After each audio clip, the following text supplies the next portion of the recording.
तो दोस्तों, कैसे हैं आप सब? उम्मीद करती हूँ सभी अच्छे होंगे। स्टोरी सुनने के लिए हमारे चैनल को लाइक एंड सब्सक्राइब करें। अगर आपने इसका पिछला एपिसोड नहीं देखा है तो मैंने प्लेलिस्ट में मेंशन कर दिया, आप जाके ज़रूर देखें। ये स्टोरी का 49 भाग है। जैसे आप लोगों ने अब तक अपना प्यार, अपना सपोर्ट बनाए रखा है, वैसे आगे भी बनाए रखिएगा। तो चलिए स्टोरी स्टार्ट करते हैं। इतने में उस्मा बाहर आके, अरे क्या शोर हो रहा है किचन में? लगता है कोई बिल्ली घुस आई है। बिल्ली का नाम सुनते ही कायरा को हंसी आ जाती है। वो हंसते हुए, बिल्ली नहीं माँ, बिल्ला, वो हंसते हुए बोलती है। पीछे से आ रहे विवेक के कान में कायरा की आवाज़ पड़ती है, बिल्ली नहीं माँ, बिल्ला। ये सुनते ही विवेक को हंसी आ जाती है। विराट घूरकर उसकी तरफ देखता है। विवेक तुरंत अपना मुंह बंद कर लेता है। उसका चेहरा देख के पता चल रहा था कि वो विराट से डर गया है और अब उसकी हालत देखकर अवनी को हंसी आ जाती है। अवनी खुद पे हंसता हुआ देखकर विवेक उसे घूरता है। अवनी जल्दी से उस्मा के पीछे छिप जाती है। कायरा मन मन मुस्कुराते हुए विराट को देख रही थी। विराट उसकी तरफ देखता है और अपनी एक आईब्रो झुकाते हुए, एक्सक्यूज मी बिल्ला, मैं तुम्हें किस एंगल से बिल्ला लग रहा हूँ? कायरा अपनी हंसी पे कंट्रोल करते हुए, सॉरी सॉरी, एक्चुअली बिल्ला नहीं, बागर बिल्ला। इस बार वो हंसते हुए बोलती है। उसकी बात सुनकर सबकी रुकी हुई हंसी छूट जाती है। विराट सबको हंसते हुए देखकर मन में सबके सब पागल हो गए हैं। वो सबको गुस्से से घूर रहा था। देख रही हूँ मैं अपनी लाडली बहू की हरकत, मुझसे कुकिंग करवा रही है, वो भी सजा के तौर पर। विराट लगभग कायरा की शिकायत करते हुए बोलता है। उस्मा कायरा की तरफ देखती है। बदले में कायरा बहुत ही ज़्यादा मासूम बनकर, तो क्या करूँ माँ, इन्होंने भी तो मेरे साथ चीटिंग की है। कैमरे लगवा कर खुद मुझे देखते रहें और मुझे बताया भी नहीं। इस बात की सज़ा तो इनको मिल के रहेगी। वो बच्ची की तरह मुँह बनाते हुए बोलती है। अवनी कायरा की मासूमियत पर मुस्कुरा उठती है। विराट अपनी आंखें छोटी करके कायरा को गुस्से से देख रहा था। उस्मा उसका चेहरा देख के, चलो सब अपने अपने कमरे में चलो, तंग मत करो मेरे बच्चों को। एक एक करके सब अपने कमरे में चले जाते हैं। रह जाते हैं बस विराट और कायरा। विराट अभी भी कायरा को थोड़े गुस्से से देख रहा था। कायरा उतने ही एटीट्यूड से, मुझे मत देखो, फटाक से डिश बनाओ। विराट जो उस वक्त आटे का डब्बा खोल रहा था, वो गुस्से से थोड़ा जोर से खोल देता है। इतनी जोर से कि आटा उड़ के उसके मुंह पे लग जाता है। ये देख के उसे और भी हंसी आ जाती है। वो तुरंत अपना हाथ अपने मुंह पे रखते हुए अपने कमरे में चली जाती है। उसे पता था कि अब विराट उसे कच्चा चबा जाएगा। विराट अपने कपड़े को देखते हुए, सिट यार, क्या मुसीबत है। ओ गॉड, कहाँ फंस गया मैं। इसके बाद वो गहरी सांस लेता है मन में। तू कर सकता है विराट, तू कुकिंग कर सकता है, बस फोकस कर, वो खुद को समझाते हुए बोलता है। और एसपी पट के डिश बनाने लगता है। कुछ देर में वो डिश लेकर कमरे में जाता है। कायरा बेसब्री से उसका इंतजार कर रही थी। कुछ देर पहले जो विराट के चेहरे पे गुस्सा था, वो अब एक सुकून में बदल गया था कि फाइनली उसने कुछ तो बनाया है और उसने जो भी बनाया है दिल से बनाया था। वो कायरा के पास जाके बैठा और खाने की प्लेट उसके सामने करते हुए, लीजिए मिसेस सूर्यवंशी, आपकी स्पेशल डिश। और ये कोई ऐसी वैसी डिश नहीं है, ये स्पेशल डिश है, विराट सूर्यवंशी ने बनाई है, वो भी अपने हाथों से। आई एम श्योर कि ये डिश इतनी टेस्टी होगी कि तुम मेरे हाथ चूम लोगे। विराट अपनी तारीफ करते हुए बोलता है। उसके हाथ से प्लेट लेते हुए, इधर लाओ, मैं भी तुम्हारे हाथ चूमने के लिए बेताब हूँ। ये कहते हुए एक बाइट खाती है और पहली बाइट खाते ही, लाजवाब, सच में तुम्हारा हाथ चूमने का दिल कर रहा है, वो खाते हुए बोलती है। विराट खुश होते हुए, सच में इतनी टेस्टी बनी है, दिखाना तो जरा। इतना कहता वो भी एक बाइट खाता है। जैसे ही वो एक बाइट खाता है, छी, कितनी बकवास है ये, और तुम इसे लाजवाब कह रही हो। इससे ज्यादा वाहियात चीज तो मैंने आज तक नहीं खाई, कोई टेस्ट नहीं है इसमें, तुम कैसे खा रही हो, हटाओ इसे, छोड़ो मत खाओ। लगभग उसके हाथ से प्लेट छीनते हुए बोलता है। ही पल कायरा वापस उसके हाथ से प्लेट लेते हुए, सो व्हाट, हाँ सच में इसमें कोई टेस्ट नहीं आ रहा, लेकिन सच कहूँ तुम्हारा प्यार ज़रूर नज़र आ रहा है। कितने दिल से तुमने मेरे लिए डिश बनाई है, मैं तो ज़रूर खाऊंगी। और टेस्टी है या नहीं ये बात नहीं है, बात तुम्हारी भावनाओं की है। ये कहते हुए उसका हाथ चूम लेती है और बड़े मज़े से उस डिश को खाने लगती है। विराट की आंखों में हल्की हल्की नमी तैर जाती है। वो झट से उसे अपने सीने से लगा लेता है। शुक्रिया मुझ जैसे सेडियल से इतना प्यार करने के लिए, ये कहते हुए उसे अपने बाहों में भर लेता है। कायरा हल्के से उसके सीने पे मारते हुए, खबरदार जो मेरे उनको कुछ कहा तो सेडियल कहने का हक सिर्फ मेरा है, मैं ही कह सकती हूँ और कोई नहीं। कहती हुए उसे कसकर पकड़ लेती है। विराट बेहद प्यार से उसका माथा चूम लेता है। उसके बाद दोनों ही लेट जाते हैं। कायरा ने अपना सर उसके कंधे पे टिका रखा था और विराट ने अपनी एक बाजू से उसे अपने सीने से समा रखा था और उसकी उंगलियां उसकी रेशमी बालों से खेल रही थी। आज कितने दिनों बाद दोनों सुकून से मिले थे। पूरे 1 महीने बाद वो दोनों साथ थे। दोनों की बातों ही ख़त्म नहीं हो रही थी। विराट की उंगलियों के जादू का असर कारा पे होने लगा था। वो धीरे धीरे नींद के आगोश में चली गई थी। विराट तब तक उसे देखता रहता है जब तक उसे नींद नहीं आ गई हो। दोनों एक दूसरे के करीब होकर एक दूसरे में समाये जा रहे थे और चैन से सो जाते हैं। मलेशिया में अहान का इंतजार करते करते गुंजन वही सोफे पे सो जाती है। रात के करीब 3 बजे अहान घर आता है। उसके पास घर की दूसरी चाबी थी। वो दरवाज़ा खोलता है और अंदर आता है। उसकी नज़र सोफे पे सो रही गुंजन पे जाती है। उसे देख के वो हैरान रह जाता है। वो गुंजन को देखते हुए मन में, ये लड़की भी ना, मैंने कहा था कि आराम से सो जाना, पर नहीं। ये कहते ही उसकी नज़र खाने की टेबल पे जाती है जहाँ खाना ऐसा ही रखा था। वो समझ जाता है कि गुंजन ने खाना नहीं खाया है। उसके लिए उसे बहुत बुरा लगता है।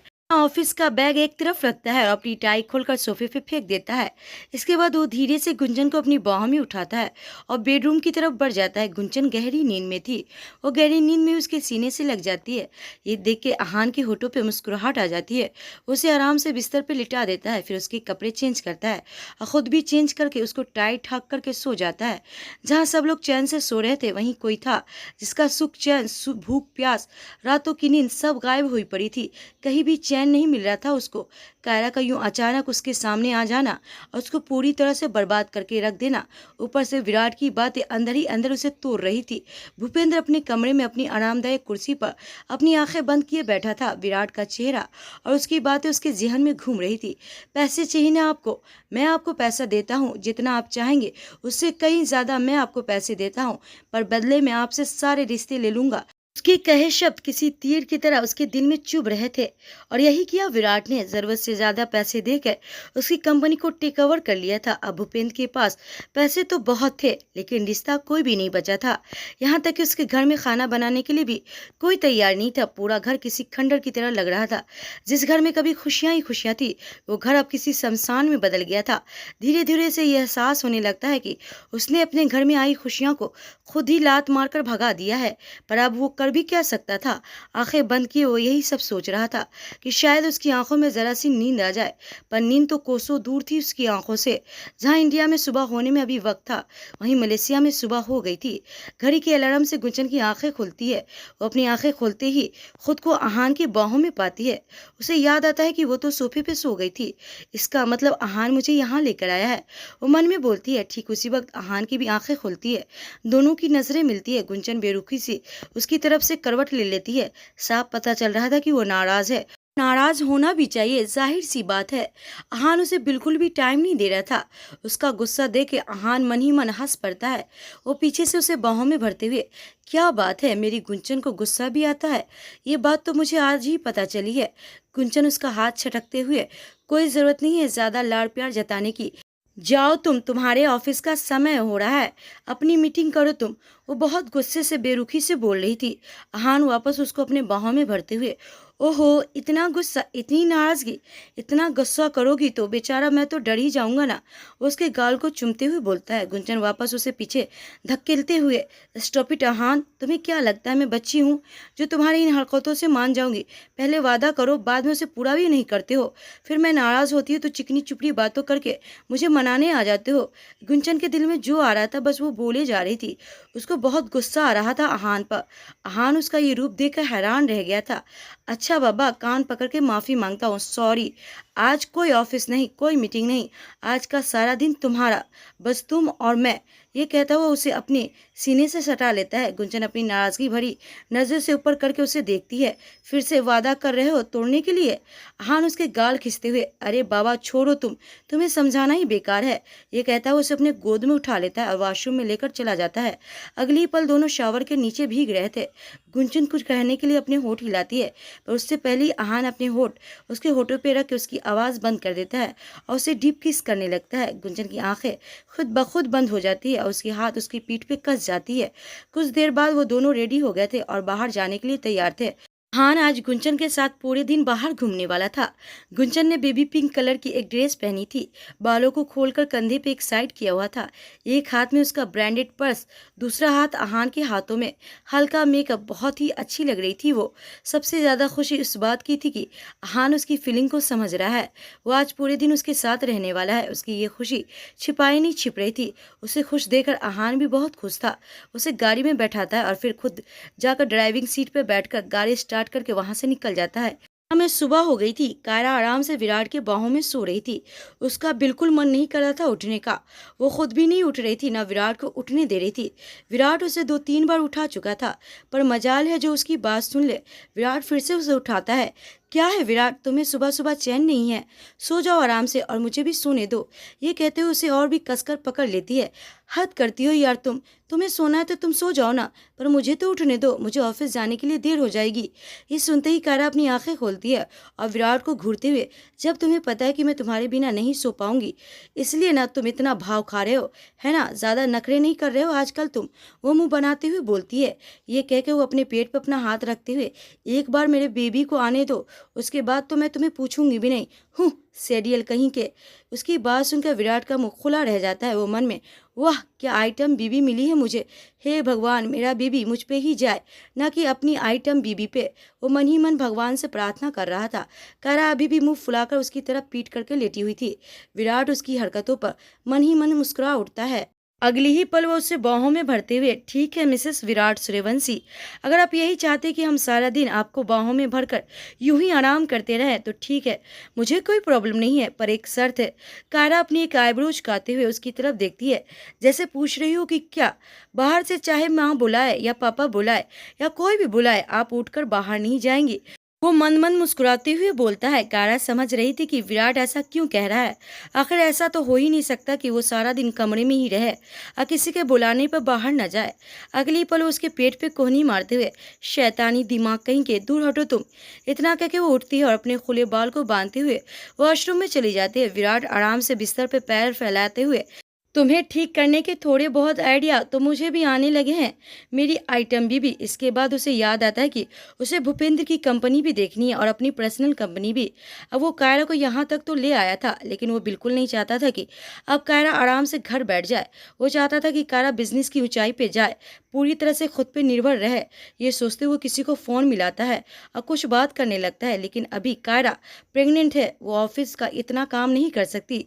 इसलिए उसने सोच लिया है कि भूपेंद्र वाली कंपनी वो विवेक को हैंड ओवर कर देगा, विवेक को ही उसका सीईओ बना देगा। आखिर विवेक का भी तो बराबर का हक है। अब देखना ये होगा कि विवेक उस फैसले को मानता है या नहीं। दूसरी तरफ अहान और गुंजन अपने प्यार की गाड़ी में उड़ते जा रहे थे। अहान उसे बहुत सी जगह दिखाने ले गया था और इन समय दोपहर हो गई थी और लंच का टाइम हो गया था।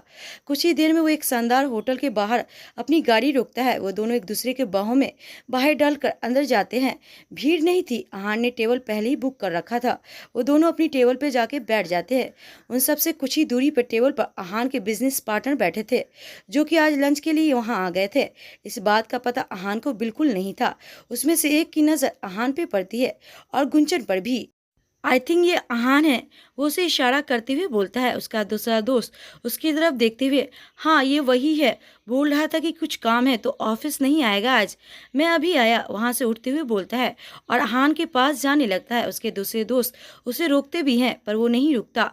अहान और गुंजन अपनी ही बातों में लगे थे। हेलो मिस्टर अहान, तो ये था आपका ज़रूरी काम? वो एकदम से दोनों के पास जाते हुए बोलता है। अपने बिजनेस पार्टनर को अपने सामने देखकर अहान एकदम से हड़बड़ा जाता है, जो कि उसके चेहरे पे साफ नजर आ रहा था। मिस्टर कुणाल, आप यहाँ? वो अपनी कुर्सी से खड़े होते हुए बोलता है। रिलैक्स मिस्टर अहान, रिलैक्स, परेशान मत होइए यार, आज हम बिजनेस पार्टनर नहीं सिर्फ दोस्त हैं। वो देखो सभी वहाँ आए हैं। वो अहान को उन सब की तरफ देखने का इशारा करता है। इसके बाद सब एक एक करके उन दोनों के पास आ जाते हैं। गुंजन को बड़ा अजीब लग रहा था। अहान एक एक करके गुंजन को सबसे मिलवाता है और उन सबको बताता है कि ये उनकी वाइफ है। कुणाल थोड़ा फ्लैटी टाइप का बंदा था, हालांकि उसके दिल में कुछ नहीं था, बस ऐसे ही मजाक हंसी करने की आदत थी। वो अहान को छेड़ते हुए, यार तुमने कभी बताया नहीं कि तुम शादीशुदा हो। ये कहते हुए वो सब वहीं बैठ जाते हैं। कंचन अब थोड़ा नॉर्मल हो गई थी। आखिर अहान क्या करता, उसे थोड़ी पता था कि वहां पे उसे बिजनेस पार्टनर मिल जाएंगे। हाँ, वो कुछ महीने पहले ही हमारी शादी हुई है और शादी के बाद ही हम मलेशिया आ गए हैं। हमें नहीं पता था कि आपकी नई-नई शादी हुई है और हम आपको वक्त बेवक्त तंग करते हैं। इसके लिए हम तहे दिल से माफ़ी मांगते हैं। कुणाल गुंजन की तरफ देखते हुए बोलता है। गुंजन बस मुस्कुरा कर रह जाती है। कुणाल अपने दिमाग पे जोर डालते हुए, मैंने आपको कहीं देखा है। वो गुंजन से बोलता है, पर याद नहीं आ रहा। हाँ, इंडिया में किसी पार्टी में, पर कहाँ? एकदम से उसके दिमाग की बत्ती जलती है। हाँ, याद आया, मैंने तुम्हें विराट सूर्यवंशी के पार्टी में देखा है। उसके साथ गुंजन मुस्कुराकर, जी बिल्कुल, मेरे बड़े भाई हैं वो, विराट सूर्यवंशी। ये सुनते ही सब लोग की आंखें हैरानी से फैल जाती है। विराट सूर्यवंशी, जिसे दुनिया जानती है, जो बिजनेस की दुनिया का सबसे ऊंचा सितारा है, और गुंजन उसकी बहन और आहान उसकी बहन का हस्बैंड। उसके बाद आहान ने अपना मलेशिया में खुद का बिजनेस सेट किया है। यही बात सबको हैरान कर रही थी। इतने में उन सब का ऑर्डर आ जाता है। वो सब साथ में बात करते करते खाने लगते हैं। बीच बीच में कुणाल गुंजन के साथ हंसी मजाक कर रहा था, आहान के साथ भी कर रहा था, लेकिन आहान उसको अच्छे से समझता था कि वो ऐसा ही है, उसका नेचर ही ऐसा है। लेकिन गुंजन को बिल्कुल पसंद नहीं आ रहा था। एक तो उसने उसका लंच खराब कर दिया, ऊपर से सबको लेकर यहाँ आ गया और अब पटर पटर बस बोल ही जा रहा है। वो बहुत ज़्यादा इरिटेट हो रही थी।